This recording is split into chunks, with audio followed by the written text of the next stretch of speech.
Something really strange is going on in me. I feel like I have a drive or some urge to do something, motivated to create something. Yet I feel so sleepy, and it's midnight, 50 minutes past midnight. What do I do? What do I do? I feel sleepy and I feel energetic. What's going on? What's happening? What's happening? I need to address the elephant in the room, which is my hair right now. I don't know what's going on, whether I am going through some hair loss or I don't know, but it's not really cooperating. It's really misbehaving. It's been misbehaving for the past few days. I just am not very pleased with how it's looking. I'm just not feeling it. I'm not feeling it. The only thing that keeps me going is knowing that it'll all be over with one way or another this time tomorrow. My little dog, Pinku, she be sleeping on my bed every night, or almost every night. It can be a little bothersome, but not very, never very.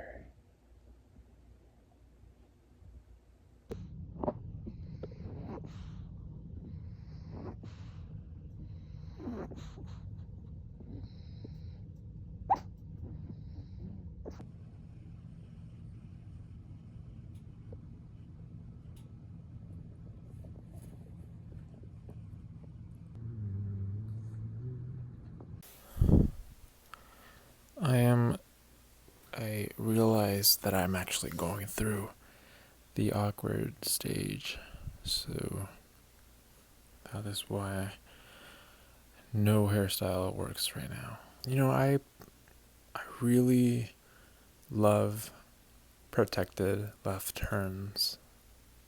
I love them so much, especially in the middle of the night when the road is vacant, there's no one around, and you got that green arrow, the protected left turn, and you do it. It just feels amazing. There's no one there, and you could even do it at a red light. No one would know, right? But you just do it when the green arrow comes on. That's something that I am I don't want to say hyperfixated, but really I get a rush from that. I think it's satisfying. I am going to get into the Minecraft movie very briefly. Now, a Minecraft movie that isn't in any way related to Minecraft, Where the Wild Things Are. It doesn't have anything to do with the game, and it does more than than a Minecraft movie does. There are like creatures, like monsters going on, and there's a kid and he's helping build stuff, or like directing, I guess, but it's closer to what the game does and how the game feels, the atmosphere of the game. I think it does what the game did for me when I was first playing it. This one that just came out didn't do that. It just removed all the soul, all the spirit. I'm afraid it was doomed from the start. It just very disappointing. Life is really what you make of it, and you have a choice to how you present yourself. And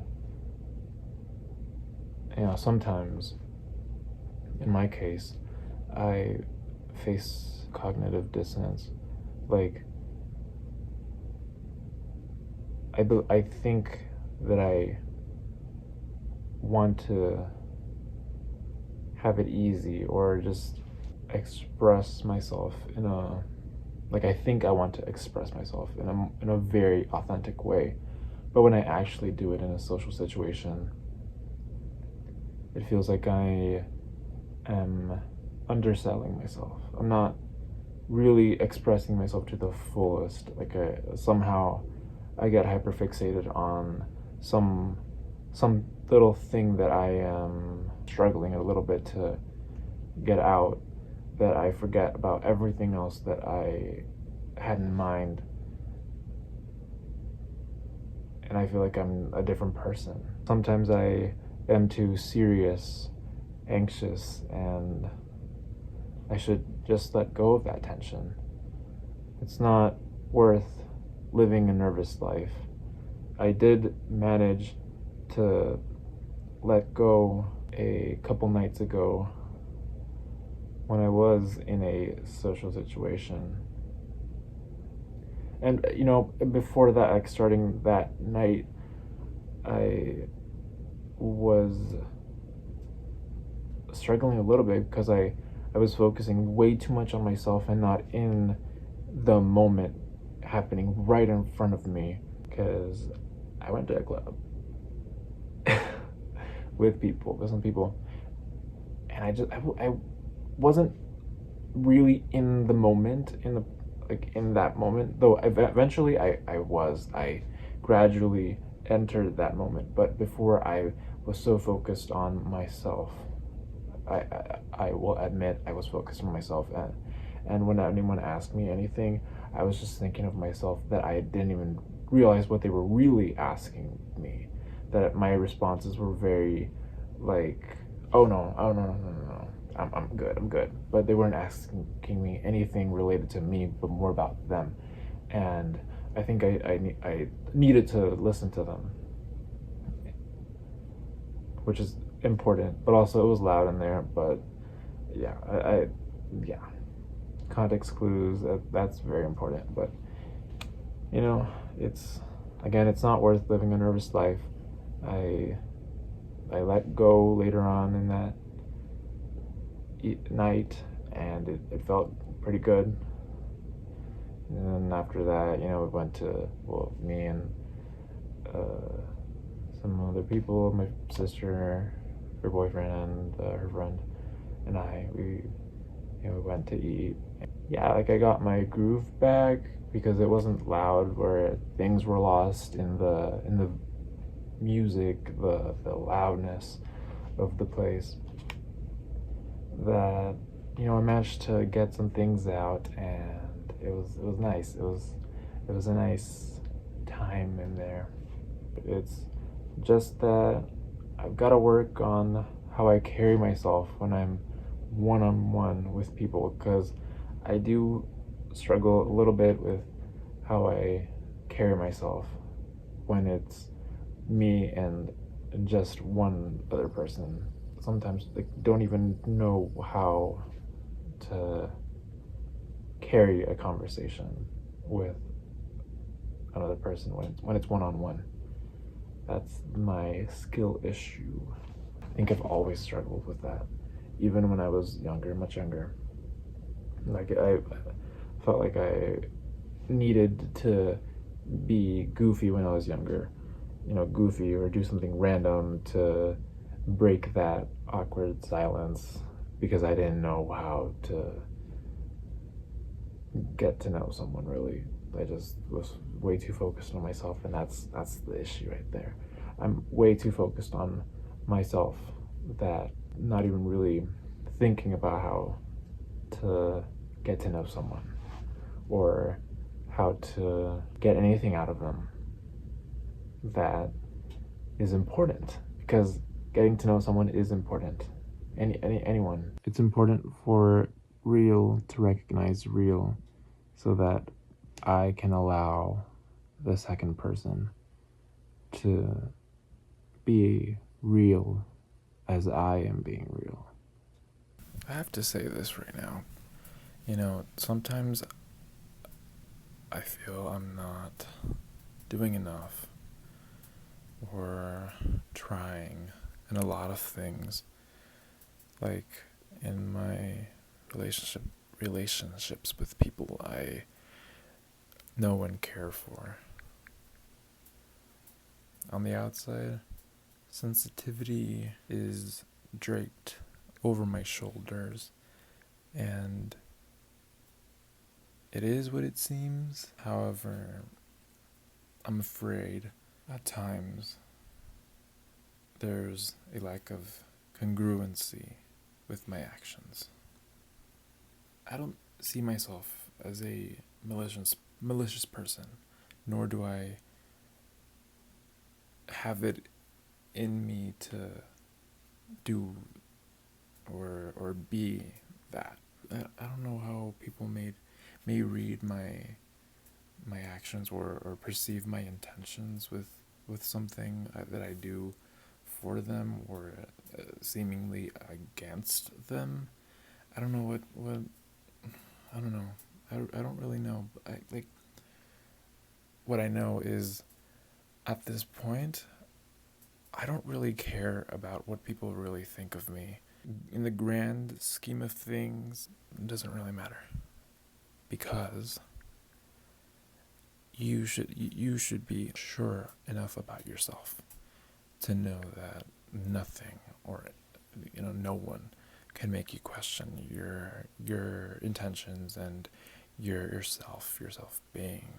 I'm just trying to survive the doubts swimming in my vertebrae, gnawing away towards the folds in my brain at the second that courage is sought for. In order to be transformed within us long before it actually occurs.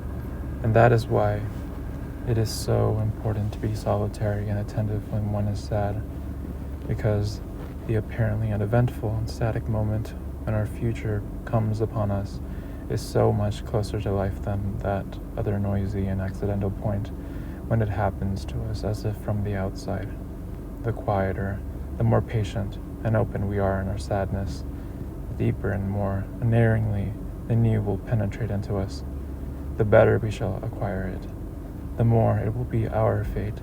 And when one day in the future it takes place, that is, steps out of us up towards others, we shall feel related and close to it in our inmost hearts. And that is necessary. It is necessary.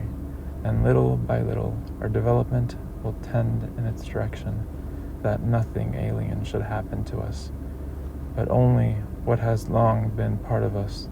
We have already had to adjust our understanding of so many theories of planetary motion, and so too we shall gradually learn to recognize that what we call fate originates in ourselves, in humankind, and does not work on us from the outside.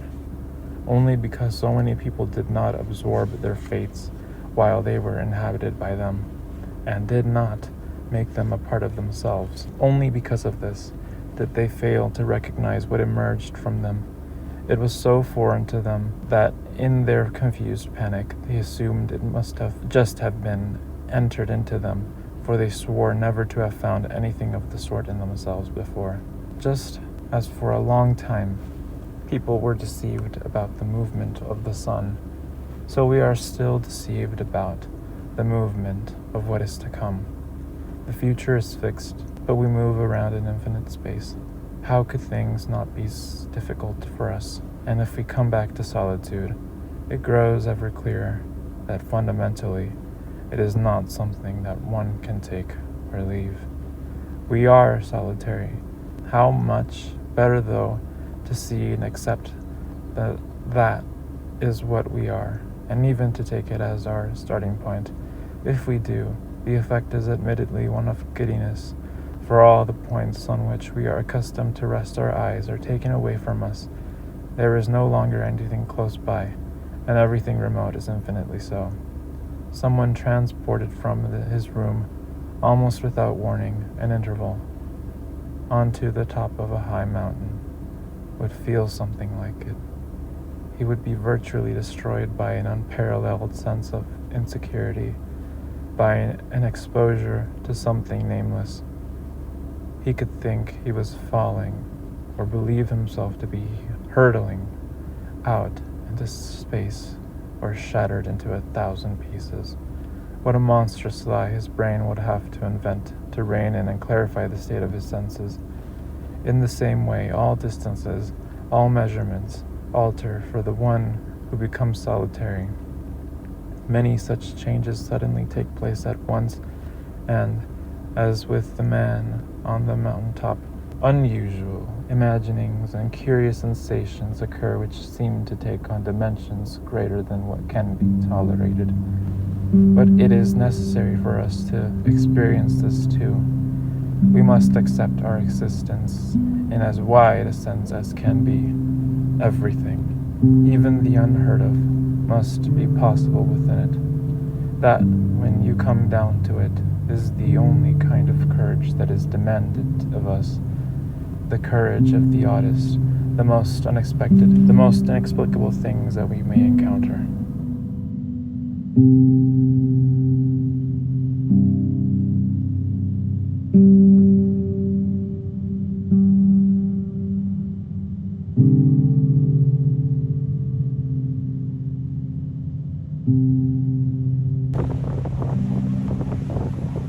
When someone comes in at breakfast, even the embroidered fruit on my curtain swells so that parrots can peck it. One can break it off between one's thumb and finger. The thin, skimmed milk of early morning turns opal, blue, rose. At that hour, your husband, the man who slapped his gaiters, pointing with his whip at the barren cow, grumbles. You say nothing. You see nothing. Custom blinds your eyes. At that hour, your relationship is mute, null, dun-colored. Mine at that hour is warm and various. There are no repetitions for me. Each day is dangerous, smooth on the surface. We are all bone, beneath this like snakes coiling. Suppose we read the Times. Suppose we argue. It is an experience. Suppose it is winter. The snow falling loads down the roof and seals us together in a red cave. The pipes have burst. We stand a yellow tin bath in the middle of the room. We rush helter-skelter for basins. Look there. It has burst again over the bookcase. We shout with laughter at the sight of ruin. Let solidity be destroyed. Let us have no possessions. Or it is summer. Or is it summer? We may wander into a lake and watch Chinese geese waddling flat-footed to the water's edge, or see a bone-like city church with young, green, trembling before it. I choose at random. I choose the obvious. Each sight is an arabesque scrawled suddenly to illustrate some hazard and marvel of intimacy. The snow, the burst pipe, the tin bath, the Chinese goose, these are signs swung high aloft upon which, looking back, I read the signs, swung high aloft upon which, looking back, I read the character of each love, how each was different. You, meanwhile, for I want to diminish your hostility, your green eyes fixed on mine, and your shabby dress, your rough hands, and all the other emblems of your maternal splendor, have stuck like a limpet to the same rock. Yet it is true, I do not want to hurt you, only to refresh and furbish up my own belief in myself that failed at your entry. Change is no longer possible. We are committed. Before, when we met in a restaurant in London with Percival, all simmered and shook, we could have been anything. We have chosen now, or sometimes it seems the choice was made for us. A pair of tongs pinched us between the shoulders. I chose. I took the print of life, not outwardly, but inwardly, upon the raw, the white, the unprotected fiber. I am clouded, and bruised with the print of minds and faces, and things so subtle that they have smell, color, texture, substance, but no name. But to myself, I am immeasurable, a net whose fibers pass imperceptibly beneath the world. My net is almost indistinguishable from that which it surrounds. It lifts whales, huge leviathans and white jellies. What is amorphous and wandering, I detect, I perceive. Beneath my eyes opens a book. I see to the bottom, the heart. I see to the depths. I know what loves are trembling into fire, how jealousy shoots its green flashes hither and thither, how intricately love crosses love. Love makes knots. Love brutally tears them apart. I have been knotted. I have been torn apart.